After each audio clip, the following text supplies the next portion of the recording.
But the WNBA All-Star Game ratings have come out, and all I could... The experiment is over. The WNBA tried to prove it was bigger than Caitlin Clark, and now they have. Their answer: with Clark off the court, the league's All-Star ratings have cratered by 40%, and ticket prices have evaporated. This is the story of a predictable collapse, born from a series of stunningly self-inflicted wounds that may have cost the league its billion-dollar future. The first tremor of the earthquake was felt in the television ratings. The league's premier event, the All-Star Game, was meant to be a celebration of its depth of talent. Instead, it became a funeral for its viewership. The numbers revealed a staggering 40% decrease from the previous year. This wasn't a minor dip. It was a nosedive off a cliff. To truly understand the scale of this disaster, consider this a single regular season Indiana Fever game with Caitlin Clark on the court drew a larger audience than the entire league's star-studded showcase.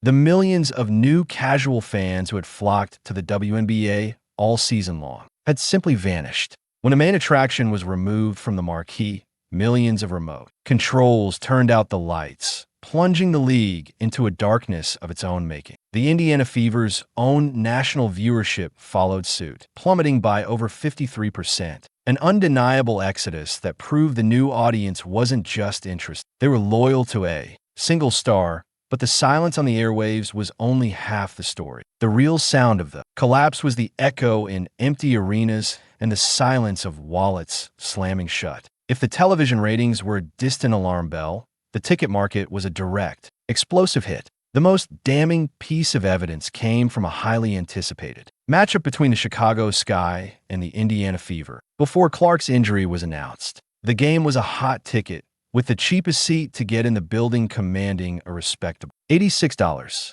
The hype was palpable, but the moment the news broke that Clark would not be playing, the market didn't just cool off, it evaporated. Overnight, the value of that same ticket crashed by an astonishing 71%, falling to a meager $25. This was no longer a theory to be argued by analysts. This was the free market delivering a cold, brutal verdict in the universal language of money. The Caitlin Clark effect was a quantifiable financial engine, and in her absence, that engine stalled.